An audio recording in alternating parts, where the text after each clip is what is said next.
students, welcome to World Student Scope. I am Shruti teaching you class 12th chemistry with the very first chapter solution. This is part 6 of our chapter. Before this part 6, we discuss about the gas in liquid and solids in liquid, right? We discuss about the solubility. हमने solubility की बात करी थी जब solid को हमने liquid में डाला, ये gas को हमने liquid में डाला तो क्या होता है, ठीक है? ये चीज डिस्कस की. Then we discuss about the Henry's law, right? We discuss about the Henry's law. In this lecture, we are going to discuss about the vapor pressure. The next very important topic of this chapter is vapor pressure.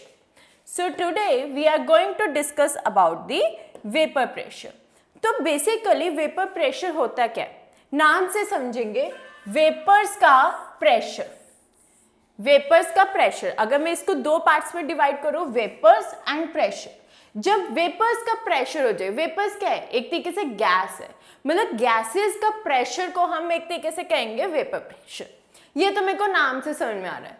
अब gases का pressure होएगा कब?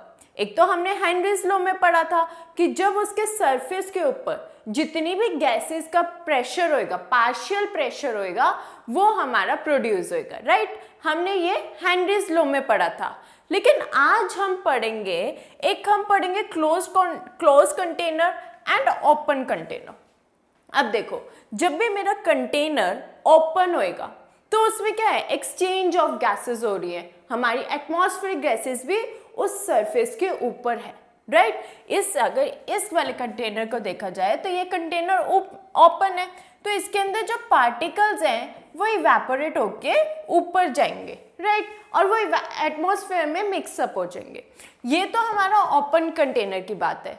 लेकिन in case of close container में क्या होएगा? अब gases को बाहर जाने के लिए जगह नहीं मिलेगी.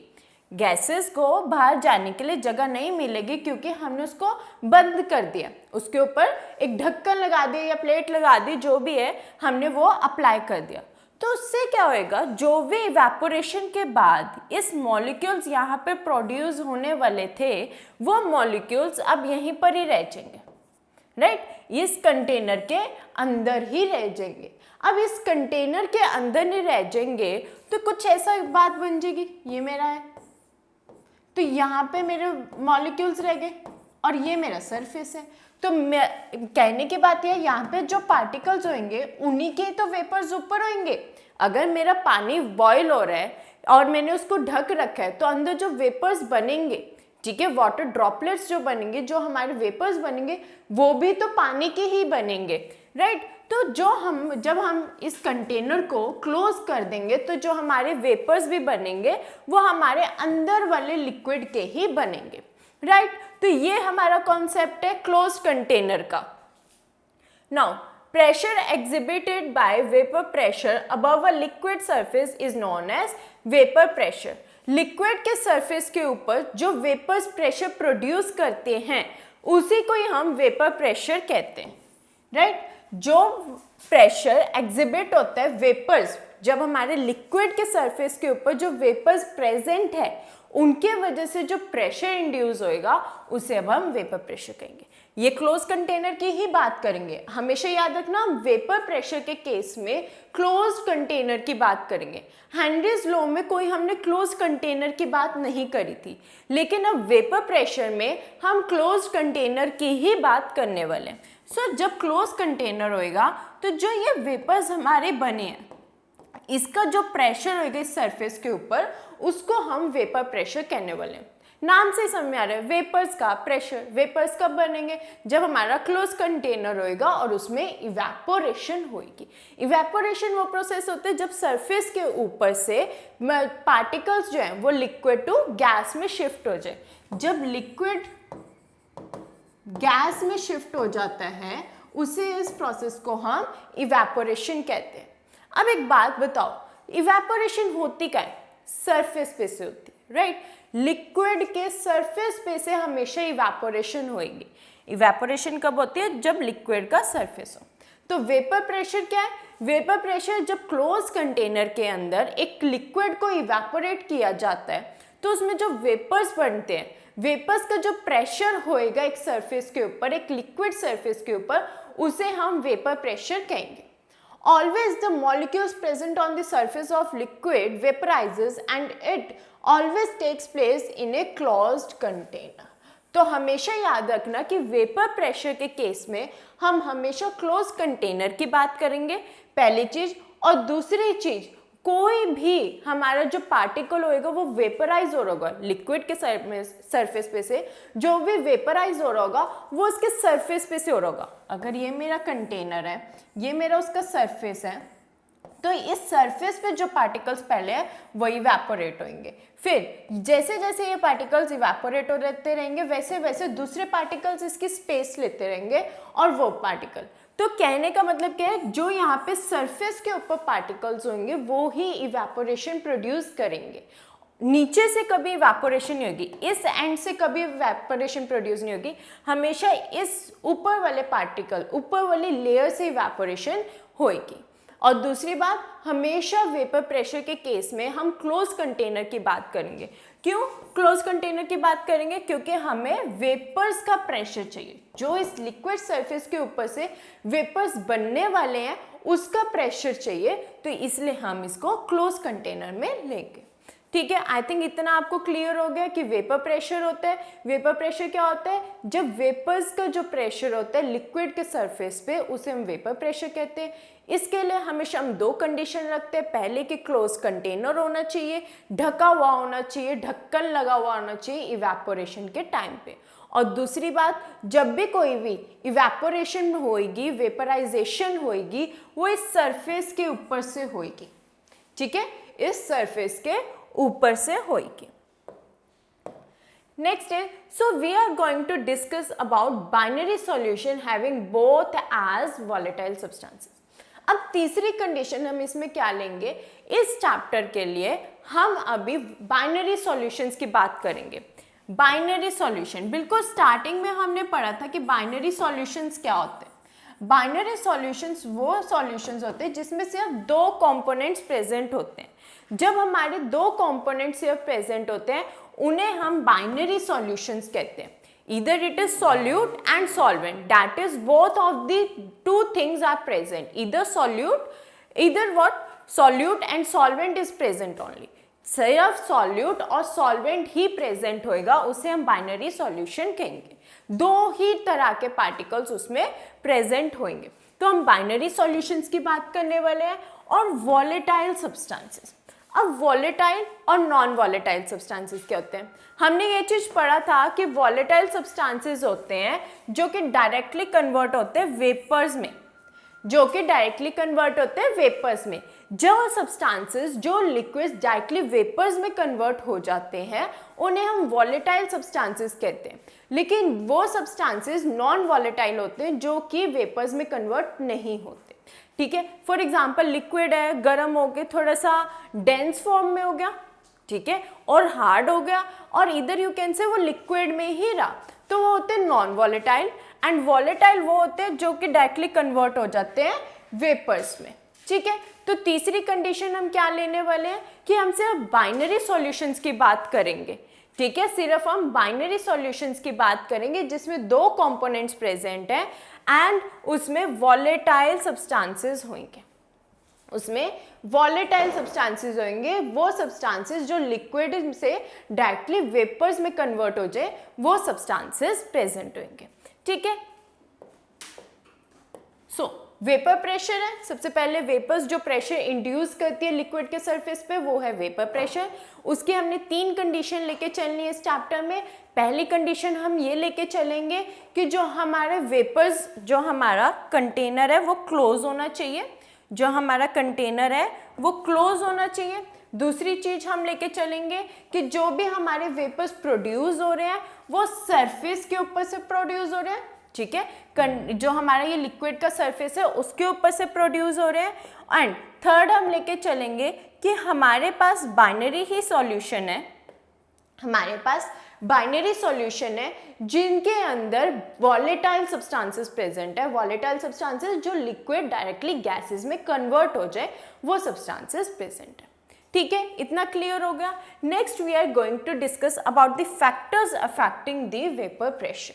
ठीक है, अब आपको याद होगा जब हमने सॉलिड इन लिक्विड किया था, ये गैस इन लिक्विड किया था, हमने वहां पर भी फैक्टर्स अफेक्टिंग द सॉल्युबिलिटी किया था, right. Factors affecting the solubility किया था, यहाँ पर हम फैक्टर्स अफेक्टिंग द प्रेशर किया था। वहां पर हम कौन से फैक्टर्स लेके चल रहे थे? Temperature, right, temperature and pressure, इन दो मेन फैक्टर्स को लेके चल रहे थे कि क्या इफेक्ट टेम्परेचर का होगा और क्या इफेक्ट प्रेशर को होगा।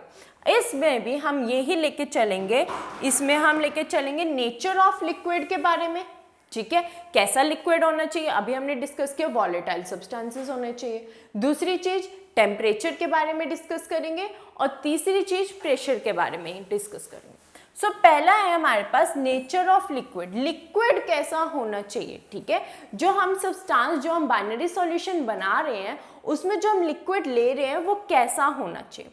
सो weaker are the intermolecular forces, greater is the amount of vapors, ठीक है। जितनी उसके अंदर बीच में इंटरमोलिकुलर स्पेसेस, ठीक है, ज़्यादा होंगी या उनके बीच की जो फोर्सेस है वो वीक होंगी, उतनी ज़्यादा ही हमारे वेपर्स प्रोड्यूस होंगे। फॉर एग्जाम्पल मेरे पानी के पार्टिकल्स ऐसे ऐसे प्रेजेंट है, ठीक है, इनके बीच में इंटरमोलिकुलर स्पेस ज़्यादा है। जैसे ही मैं थोड़ी सी काइनेटिक एनर्जी अप्लाई करूँगी, इसके पार्टिकल्स उड़ने लग जाएंगे, है ना, वेपर्स बनने लग जाएंगे, सेपरेट आउट होने लग जाएंगे। क्यों? क्योंकि इंटरमॉलिक्यूलर स्पेस ज़्यादा है और इनके बीच के जो इंटरेक्शंस है वो वीक है, बहुत कमज़ोर इंटरेक्शंस होने की वजह से, ठीक है, इसमें क्या होएगा, अमाउंट ऑफ वेपर्स ज़्यादा प्रोड्यूस होंगे। जितने कम इंटरेक्शंस, जितनी ज़्यादा इंटरमॉलिक्यूलर स्पेसेस, उतना ज़्यादा वेपर्स प्रोड्यूस होएगा। अब ऐसा क्यों होता है? More molecules leave the liquid and come into vapour phase. Obvious सी बात है, जब इंट्रैक्शंस वीक है, जब हमारे पास अमाउंट ऑफ वेपर्स ज़्यादा प्रोड्यूस हो रहे हैं, तो जितना ज़्यादा से ज़्यादा लिक्विड है वो रिमूव आउट होता रहेगा, मतलब जो उसके मॉलिक्यूल्स है वो अलग अलग होते रहेंगे और वो वेपर फेस में आते रहेंगे। वेपर फेस का मतलब क्या? वेपर्स बनते रहेंगे, गैस बनती रहेगी, राइट। तो उसी को अब हमने साइंटिफिक नाम दे दिया वेपर फेस। बेसिकली है क्या? वेपर्स प्रोड्यूस हो रहे हैं, ठीक है। तो क्या होगा, जितनी वीक इंटरेक्शंस, जितनी वीक उसमें इंटरमॉलिक्यूलर इंटरेक्शंस, जितना ज़्यादा इंटरमॉलिक्यूलर स्पेस, उतने ज़्यादा ही हमारे वेपर्स प्रोड्यूस होंगे, क्योंकि उतना ही ज़्यादा उसमें मॉलिक्यूल्स जो है वो भाग भाग के निकलेगा, पानी में से, लिक्विड में से निकलेगा, ठीक है। हमारे जो मॉलिक्यूल्स होंगे वो एकदम से रिमूव आउट होते जाएंगे और रिमूव आउट होने की वजह से वेपर फेस प्रोड्यूस हो जाएगा। सो पहला था ये हमारा nature of liquid. Second is temperature. Temperature का क्या इफेक्ट रहेगा? Higher the temperature greater is vapour pressure. जितना ज़्यादा टेम्परेचर होगा उतना ज़्यादा वेपर प्रेशर होगा। अब खुद सोचो, पार्टिकल्स हैं, पानी को हम गर्म करते हैं 100 डिग्री सेल्सियस पे, हम बोलते हैं कि वो बॉयल होना शुरू हो जाता है। क्यों? जितना ज़्यादा टेम्परेचर रहेगा उतने पार्टिकल्स को काइनेटिक एनर्जी ज़्यादा मिलेगी।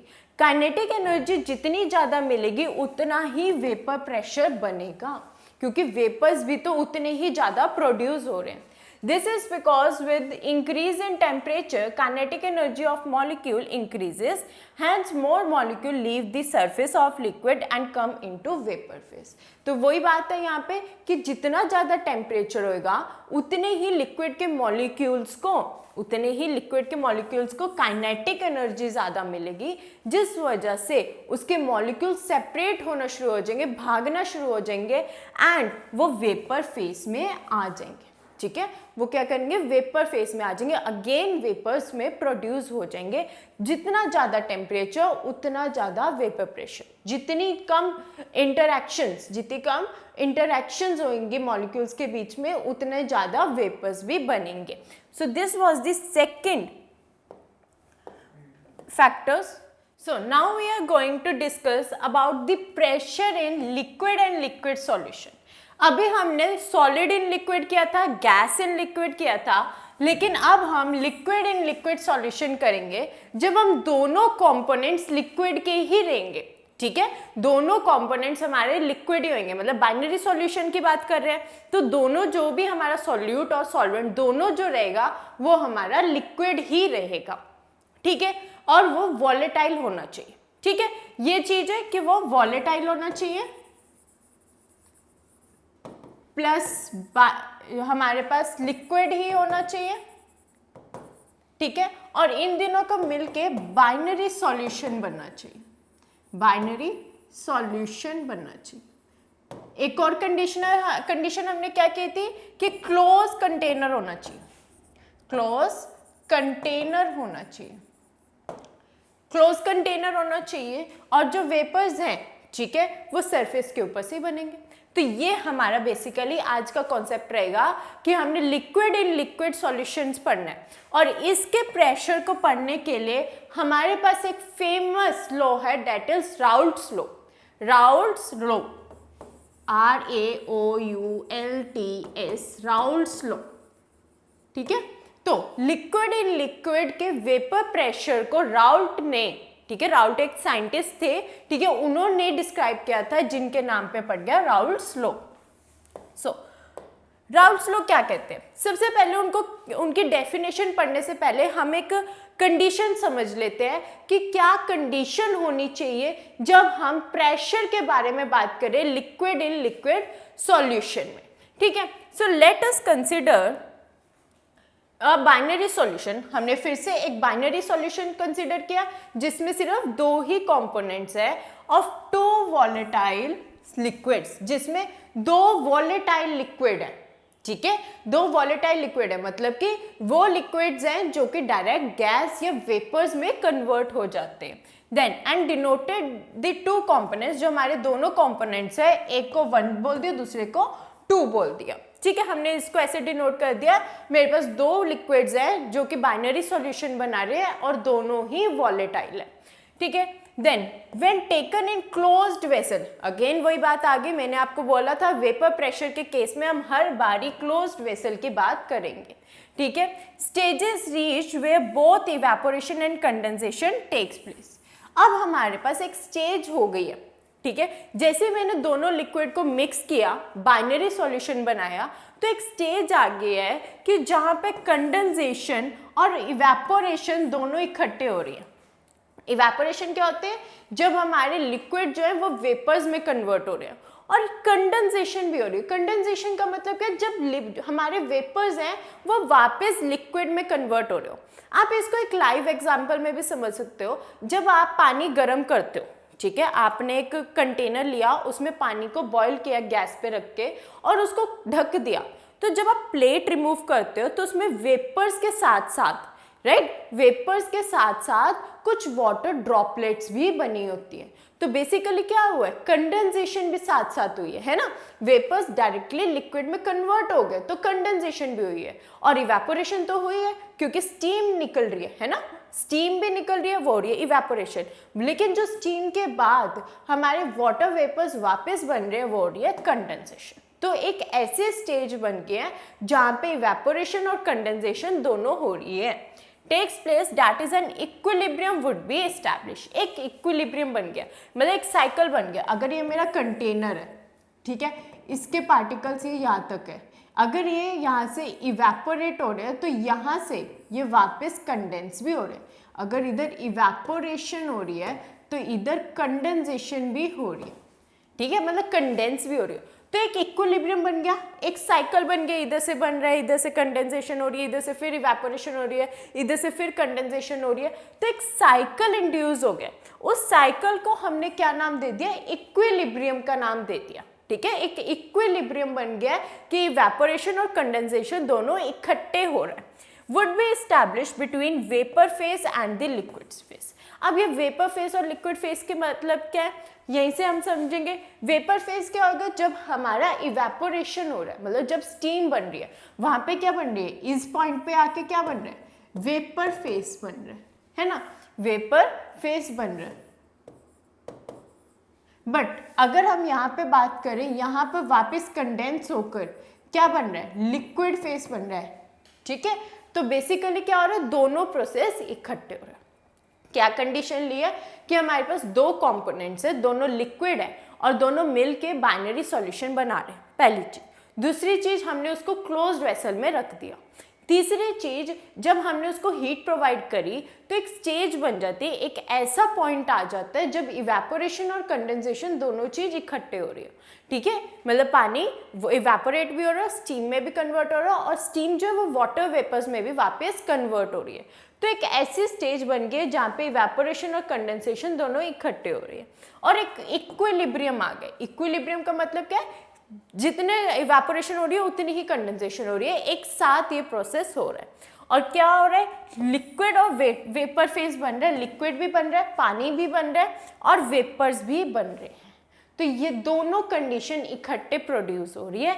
ये हमने सबसे पहले कंडीशन सेटअप कर लिया, अपना एक तरीके से ऑपरेटर सेटअप कर लिया, अपनी कंडीशन सेटअप कर ली राउल्ट्स लॉ को पढ़ने से पहले। हम इधर दोबारा समझेंगे। यहाँ पे देखो, सबसे पहले वाला जो मेरा डायग्राम है वो क्या कह रहा है, लिक्विड जो है वो वेपर्स में कन्वर्ट हो रहा है। पानी जो है, सपोज कि ये मेरा यहाँ पे जितना भी है ये मेरा पानी है, क्लोज कंटेनर कर दिया, उसके ऊपर उल्टी ढक के मैंने बीकर रख दिया है, और ये जितना भी पानी है, जितना पानी मेरे पास यहाँ पे इवेपोरेट हो रहा है। फर्स्ट कंडीशन में क्या हो रहा है, सिर्फ इवेपोरेशन हो रही है, सिर्फ इवेपोरेशन हो रही है। नेक्स्ट केस में क्या हुआ है कि पार्टिकल्स जो है वो कंडेंस होना शुरू हो गए, कंडेंस होना शुरू हो गए। और थर्ड में क्या हो रहा है, दोनों चीज साइमल्टेनियसली हो रही है, ठीक है। यहाँ पर इवेपोरेशन और कंडेंसेशन दोनों इकट्ठे हो रहे हैं। तो ये एक तरीके से मैं अभी इसको बोल रही हूँ स्टेज आ गया वो, ठीक है। जिस स्टेज की हम बात करें वो स्टेज यहाँ पर आ गया। तो ये क्या कहना चाह रहा है कि लिक्विड वेपर्स में कन्वर्ट हो रहा है और इवन वेपर्स भी लिक्विड में कन्वर्ट हो रहे हैं। जब लिक्विड वेपर में कन्वर्ट हो रहा है तो इवेपोरेशन हो रही है, जब वेपर लिक्विड में कन्वर्ट हो रहा है तो कंडेंसेशन हो रही है। ये हमारा पहले वाला डायग्राम कह रहा है कि यहाँ पे सबसे पहले मेरी इवेपोरेशन शुरू हुई, लेकिन क्लोज कंटेनर था तो उन्होंने यहाँ पर ढके हुए कंटेनर के साथ कोलैप्स होके कंडेंस हो गए, और कंडेंस होने की वजह से दोनों प्रोसेस, अब थर्ड केस में दोनों प्रोसेस इकट्ठे हो रहे हैं। इसका मतलब जो स्टेज हमें चाहिए थी वो स्टेज आ गई है। क्लियर? ये मेरा फर्स्ट डायग्राम से मेरे को समझ में है। अब ये वाला डायग्राम क्या कह रहा है कि ये मेरा पानी है, ये सारा मेरा पानी है, ठीक है। जैसे ही मैंने इसको फायर प्रोड्यूस करी, जैसे ही मैंने इसको हीट प्रोड्यूस करी, तो क्या हुआ, ये क्लोज कंटेनर में कुछ मेरे वेपर्स प्रोड्यूस हो गए। ये आपको ब्लू कलर के डॉट्स दिख रहे हैं, और ये ब्लू कलर के डॉट्स क्या बता रहे हैं कि वेपर्स प्रोड्यूस हो गए। अब ये वेपर्स के क्लोज कंटेनर में कंडेंस हो जाएंगे, मतलब इकट्ठे हो जाएंगे, और ये वापस यू टर्न मार के वाटर में आ जाएंगे। आपको दिख रहा होगा कि ये वापस यू टर्न लेके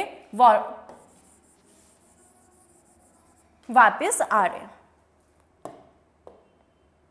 है ना।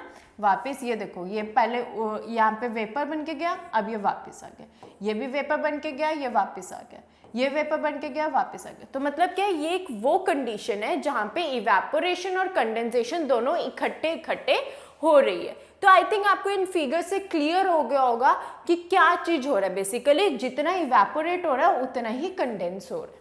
तो ये एक वो स्टेज है, वो इक्विलिब्रियम है जहाँ पे इवेपोरेशन और कंडेंसेशन दोनों इकट्ठे हो रही है। ये फिगर बताती है, ठीक है। नाउ इसमें क्या होता है, अब राउल्ट्स लॉ ने क्या कहा था कि जो भी टोटल पार्शियल प्रेशर होएगा, टोटल वेपर प्रेशर होएगा, वो partial pressure of component 1 plus partial pressure of component 2 के बराबर होएगा। ये कहने का मतलब क्या है, मेरा जो ये बीकर बन रहा था, ठीक है, इस बीकर के अंदर दो सॉल्यूशन, दो कंपोनेंट्स थे, ठीक है। एक लिक्विड 1 था और एक लिक्विड 2 था, ठीक है। अब लिक्विड 1 के वजह से होने वाले कुछ वेपर्स होंगे, लिक्विड 2 के होने वाले कुछ वेपर्स होंगे, तो इन दोनों ही अलग अलग टाइप का वेपर प्रेशर प्रोड्यूस करेंगे, ठीक है। फॉर एग्जांपल एक HCl और एक पानी, दोनों को मैंने मिला दिया, तो क्या हुआ, जो वेपर्स बने कुछ हाइड्रोजन क्लोराइड के भी बनेंगे और कुछ वाटर वेपर्स भी बनेंगे, राइट। तो वो अलग अलग वेपर फेस बनाएंगे, अलग अलग पार्शियल प्रेशर देंगे। पार्शियल प्रेशर का मतलब आधा प्रेशर कंपोनेंट 1, आधा प्रेशर कंपोनेंट 2, ठीक है। तो हर दोनों कंपोनेंट्स का प्रेशर भी अलग अलग होएगा। तो उन्हों को हमने क्या किया, एक पार्शियल प्रेशर 1 बोल दिया, एक पार्शियल प्रेशर 2 बोल दिया, और जब हम दोनों को सम अप कर देते हैं तो हमारा टोटल वेपर प्रेशर आ जाता है। टोटल वेपर प्रेशर आ जाता है कि मतलब इस कंटेनर के अंदर ये जो मेरे वेपर्स बने हैं ये कितना प्रेशर इंड्यूस कर रहे हैं, ये हमें पता लग जाता है। तो आपका बेसिक फॉर्मूला रहेगा कि टोटल वेपर प्रेशर जो है वो partial pressure 1 plus partial pressure 2 के बराबर होएगा। ये क्या है? सो राउल्ट्स लॉ बेसिकली अब क्या कह रहे हैं, डेफिनेशन क्या कह रहे हैं, for a solution of volatile liquid, अगर मेरे पास सॉल्यूशन है जिसमें दोनों ही वॉलेटाइल लिक्विड प्रेजेंट है, ठीक है, दोनों ही वॉलेटाइल लिक्विड प्रेजेंट है, the partial vapour pressure of each component, ठीक है, दोनों कंपोनेंट प्रेजेंट है तो दोनों ही कुछ ना कुछ प्रेशर अप्लाई करेंगे। तो एक तो उसी को ही मतलब एक जो कंपोनेंट प्रोड्यूस कर रहा है उसको पार्शियल प्रेशर दे दिया कंपोनेंट 1 का, और दूसरे को बोल दिया पार्शियल प्रेशर ऑफ कंपोनेंट 2। तो दोनों ही कुछ पार्शियल वेपर प्रेशर इंड्यूस कर रहे हैं of each component of the solution, जो मतलब दोनों ही प्रेशर होंगे वो डायरेक्टली प्रोपोर्शनल होंगे उसके मोल फ्रैक्शन के। अगेन मोल फ्रैक्शन का यहाँ पे केस आ गया, तो आप समझ लो मोल फ्रैक्शन कितना इंपॉर्टेंट है। हमने हेनरीज लॉ में भी मोल फ्रैक्शन पढ़ा है, अगेन हम इसमें भी यही बात कर रहे हैं कि जो भी उसका पार्शियल प्रेशर होएगा, जो भी कंपोनेंट का पार्शियल प्रेशर होएगा वो डायरेक्टली प्रोपोर्शनल होएगा उसके मोल फ्रैक्शन के। कहने का मतलब क्या है, सपोज क्या पार्शियल प्रेशर है मेरे पास कंपोनेंट 1 का, तो वो डायरेक्टली प्रोपोर्शनल होएगा काई 1 के। काई 1 क्या है, मोल फ्रैक्शन ऑफ कंपोनेंट 1। अगर सिमिलरली अगर P2 है, पार्शियल प्रेशर ऑफ कंपोनेंट 2 है, तो वो डायरेक्टली प्रोपोर्शनल होएगा मोल फ्रैक्शन ऑफ कंपोनेंट 2 के। ये हमारा राउल्ट्स लॉ कह रहा है कि जो भी हमारे वॉलेटाइल लिक्विड का पार्शियल प्रेशर होएगा वो डायरेक्टली प्रोपोर्शनल होता है उसके मोल फ्रैक्शन के, उसी कंपोनेंट के मोल फ्रैक्शन के डायरेक्टली प्रोपोर्शनल होता है। ये हमारा राउल्ट्स लॉ कहता है। अगर आप देखो तो बेसिकली है तो बात सिमिलर ही। हेनरीज लॉ ने क्या कहता है, pressure is directly proportional to the solubility, जितना ज़्यादा प्रेशर होएगा उतनी ज़्यादा सॉल्युबिलिटी होगी। बात इधर भी यही आ रही है कि जितना ज़्यादा पार्शियल प्रेशर होएगा उतनी ज़्यादा ही मोल फ्रैक्शन होएगा, है ना। हेनरीज लॉ को भी हमने मोल फ्रैक्शन के कॉन्सेप्ट में किया था, उसी मोल फ्रैक्शन को हम दोबारा यहीं स्टडी करेंगे, ठीक है। उसी जो हेनरीज लॉ है ना उसी को ही हम दोबारा स्टडी करेंगे, बस हम KH की वैल्यू अब नहीं लेंगे, ठीक है। याद रखना हेनरीज लॉ में हम KH की वैल्यू ले रहे थे, अब हम KH की वैल्यू कुछ नहीं लेने वाले, ठीक है। ये KH की वैल्यू अब हम नहीं लेंगे। तो यहाँ पे क्या कह रहा है वो कि अगर मेरे पास कंपोनेंट 1 प्रेजेंट है, कंपोनेंट 1 प्रेजेंट है तो partial pressure of component 1 is directly proportional to mole fraction of 1, mole fraction of 1 कि मतलब ये जो अगर मेरा पार्शियल प्रेशर है वो डायरेक्टली प्रोपोर्शनल होएगा मोल फ्रैक्शन कंपोनेंट 1 के। अब हम किसी भी चीज़ को प्रोपोर्शनैलिटी में तो नहीं छोड़ सकते, ये प्रोपोर्शनल वैल्यू में नहीं छोड़ सकते, तो इसकी जगह हम इक्विवेलेंट यूज़ करते हैं, ठीक है। हम इक्विवेलेंट यूज़ करते हैं और उसके लिए कांस्टेंट लेते हैं P01, ठीक है। उसके लिए कांस्टेंट लेंगे P01 काई 1। P01 का मतलब क्या है, जब हमारा प्योर कंपोनेंट होता है, बिल्कुल प्योर हो, उसमें कोई मिलावट ना हो, मतलब दूसरा कंपोनेंट उसमें जब नहीं प्रेजेंट होता तो वो हमारा एक प्योर स्टेट होती है, और उस प्योर स्टेट में जो वेपर प्रेशर होएगा उसे हम P01 से डिनोट करते हैं। दस P01 is vapour pressure of pure component 1 at same temperature. उसी टेम्परेचर पे जब प्योर कंपोनेंट है हमारा 1, जो P1 है वो ही यहाँ पर वैल्यू प्रोड्यूस करेगा, ठीक है, वो ही हमारा वेपर प्रेशर है। तो बेसिकली क्या है, जब हमने प्रोपोर्शनैलिटी को हटाया तो एक कांस्टेंट वैल्यू यूज करी, दैट इज P01। P01 क्या है, प्योर कंपोनेंट 1 है, उसी टेम्परेचर पे जिस टेम्परेचर पे हमने सेटअप किया है, अपना अपरेटस सेटअप किया है, और वो हमारा क्या है, वेपर प्रेशर है। तो सिमिलरली अगर मैं कंपोनेंट 2 की बात करूं तो P2 जो होएगा वो डायरेक्टली प्रोपोर्शनल होएगा काई 2 के, और P2 जो है वो इक्वल टू हो जाएगा P02 के काई 2 के, ठीक है। P02 के काई 2 के बराबर हो जाएगा। यही बात यहाँ लिखिए, जहाँ पे ये P02 क्या होएगा, vapour pressure of pure component 2, vapour pressure of pure component 2 at the same temperature. P0 अगर 2 है तो वेपर प्रेशर ऑफ कॉम्पोनेंट 2, अगर P1 है तो वेपर प्रेशर ऑफ कॉम्पोनेंट 1। ठीक है, आई थिंक इतना आपको क्लियर हो गया कि राउल्ट्स लॉ क्या कहता है कि जो पार्शियल प्रेशर होता है वो उसके डायरेक्टली प्रोपोर्शनल होता है मोल फ्रैक्शन के। उस प्रोपोर्शनैलिटी को हटा के हम एक कांस्टेंट प्रोड्यूस करते हैं, वो कांस्टेंट क्या होता है, प्योर कंपोनेंट। ठीक है, प्योर कंपोनेंट का कांस्टेंट यूज करते हैं तो वो हम P01 या P02 से डिनोट करते हैं। आई थिंक इतना आपको क्लियर हो गया। सो यूजिंग डाल्टन्स लॉ, अब हमारे पास यहाँ पर क्लियर करने के लिए तो P टोटल की वैल्यू निकालनी। P टोटल को हमने क्या बोला था कि P टोटल जो होता है, जो हमारा टोटल वेपर प्रेशर होता है, वो partial pressure of 1 plus partial pressure of 2 होता है।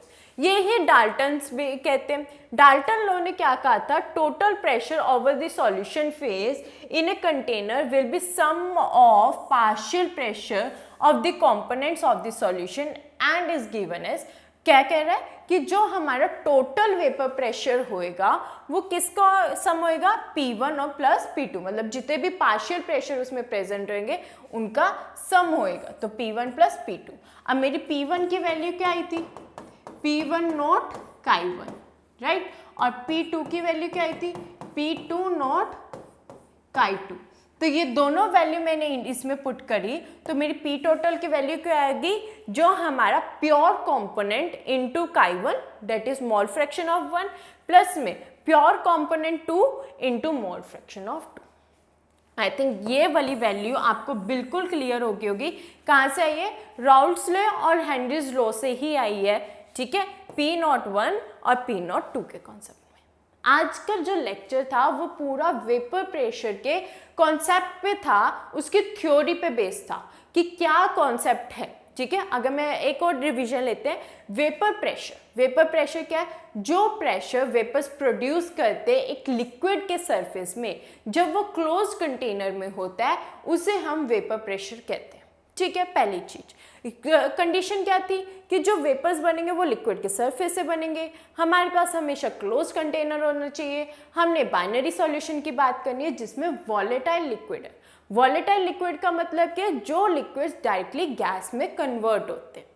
क्लियर, ये हमारी कंडीशन थी। उसके बाद हमने बात करी है factors affecting the vapour pressure. Factors क्या इफेक्ट करते हैं, फैक्टर वो कौन से फैक्टर्स है जो वेपर प्रेशर को इफेक्ट करेंगे। तो पहले चीज है नेचर। ठीक है, nature of liquid. Nature of liquid का मतलब कि जितनी उसमें वीक इंट्रैक्शन होगी, इंट्रैक्शंस कम होंगी, जितना उसमें इंटरमॉलिक्यूलर स्पेस ज़्यादा होएगा, मतलब दूर दूर होंगे पार्टिकल्स, उतनी ही जल्दी मॉलिक्यूल्स जो है काइनेटिक एनर्जी मिलने पे भागना शुरू हो जाएंगे और वो गैस में कन्वर्ट होना शुरू हो जाएंगे। पहली चीज। दूसरी चीज क्या है, वेपर प्रेशर को करने के लिए टेम्परेचर, जितना ज़्यादा टेम्परेचर उतना ज़्यादा वेपर प्रेशर। क्यों, क्योंकि काइनेटिक एनर्जी जो है वेपर प्रेशर की वो इंक्रीज हो जाएगी, जो हमारी लिक्विड की जो काइनेटिक एनर्जी है वो इंक्रीज हो जाएगी और मॉलिक्यूल्स फिर से सेपरेट आउट होना शुरू हो जाएंगे। इसलिए टेम्परेचर बढ़ा तो वेपर प्रेशर भी बढ़ेगा। उसके बाद जब हमने प्रेशर को स्टडी करना था लिक्विड इन लिक्विड सॉल्यूशन, मतलब दोनों कंपोनेंट्स हमारे लिक्विड ही हैं, तो जब हमने लिक्विड इन लिक्विड सॉल्यूशंस को डिस्कस करना है तो हमारे पास लॉ आता है राउल्ट्स लॉ। ठीक है, राउल्ट्स लॉ को पढ़ने के लिए सबसे पहले हमने एक कंडीशन, एक सेटअप प्रिपेयर किया। वो सेटअप क्या कहता है कि हमारे पास दो कंपोनेंट्स प्रेजेंट है, दोनों ही वॉलेटाइल लिक्विड है और बाइनरी सॉल्यूशन प्रोड्यूस कर रहे हैं। बाइनरी सॉल्यूशन प्रोड्यूस कर रहे हैं तो बेसिकली क्या कर रहे हैं वो लोग, यहाँ पर क्या होएगा कि जो दोनों सॉल्यूशन को जैसे मैंने मिक्स कर दिया, एक स्टेज आ जाएगी जब हमारी इवेपोरेशन और कंडेंसेशन इकट्ठे हो रहे हैं, मतलब लिक्विड गैस में कन्वर्ट हो रहा है और गैस लिक्विड में वापस कन्वर्ट हो रहा है, क्योंकि क्लोज कंटेनर में हम ये काम कर रहे हैं। ठीक है, तो एक कंडीशन ये पूरी सेटअप हो जाएगी जिसमें वेपर्स जो बन रहे हैं वो वापस कंडेंस होकर वापस वाटर में ही आ रहे हैं। तो वो क्या कह रहा है कि जो टोटल प्रेशर होता है वो partial pressure of 1 plus partial pressure of 2 के बराबर होता है। मतलब कि जो पार्शियल प्रेशर कंपोनेंट 1 लगा रहा है और जो पार्शियल प्रेशर कंपोनेंट 2 लगा रहा है, उन दोनों के सम के बराबर होता है total vapour pressure. Total vapour pressure उन दोनों के सम के बराबर होता है, ये राउल्ट्स लॉ कहता है। ठीक है, और राउल्ट्स लॉ ने एक और चीज कही बेसिकली कि जो उसके अगर हम स्टेटमेंट की बात करें, लॉ की स्टेटमेंट की बात करें, तो वो क्या कह रहे हैं कि जो पार्शियल प्रेशर होएगा किसी भी कंपोनेंट का, अगर कंपोनेंट 1 है उसका, ये कंपोनेंट 2 है उसका, तो वो उसके डायरेक्टली प्रोपोर्शनल होता है मोल फ्रैक्शन के, उसके मोल फ्रैक्शन के डायरेक्टली प्रोपोर्शनल होएगा। अगर कंपोनेंट 1 है तो कंपोनेंट 1 काई 1 के प्रोपोर्शनल होगा, that is small fraction of first component के प्रोपोर्शनल होगा। अगर कंपोनेंट 2 है तो काई 2 के प्रोपोर्शनल होगा। ये हमारा राउल्ट ने कहा था। ठीक है, कि P1 जो है वो डायरेक्टली प्रोपोर्शनल होगा काई 1 के, और P2 जो है वो डायरेक्टली प्रोपोर्शनल होगा काई 2 के। ठीक है, P1 काई 1, P2 काई 2। इस प्रोपोर्शनैलिटी को हटाने के लिए हमने कांस्टेंट प्रोड्यूस किया, दैट इज P01। P01 जो है वो प्योर कंपोनेंट है। हमने क्या बात करी यहाँ पे, vapour pressure of pure component है, जब उसके अंदर कोई मिलावट नहीं की गई और वो उस पर्टिकुलर टेम्परेचर पे क्या वैल्यू दे रहा है, उस वैल्यू की बात की गई है, तो वो ही हमारा P01 है। सिमिलरली P02 भी यही है, तो वो क्या बोल रहा है, जो हमारा सेकेंड कंपोनेंट है उसका वेपर प्रेशर, उसका प्योर कंपोनेंट का वेपर प्रेशर है। ये हमारा यहाँ पे राउल्ट्स लॉ है। अब डाल्टन ने क्या कहा, डाल्टन ने कहा कि हमारे पास एक P टोटल होता है। ठीक है, हमारे पास जो टोटल वेपर प्रेशर होता है वो partial pressure of 1 plus partial pressure of 2 के बराबर होता है। ये हमारी वैल्यू आई, जो हमने वैल्यूज उधर से पुट कर दी, P01 और P02 की वैल्यूज यहाँ पर हमने इसमें डाल दी, और हमारे P टोटल की एक स्टेटमेंट आ गई, डेट इज P01 काई 1 प्लस P02 काई 2।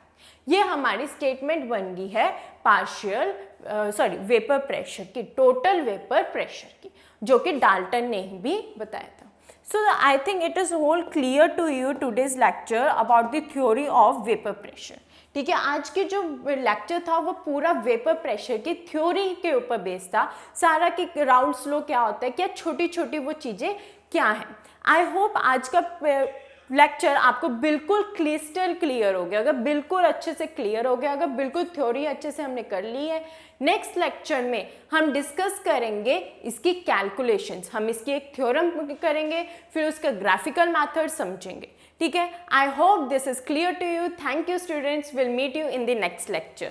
Thank you from the world students को।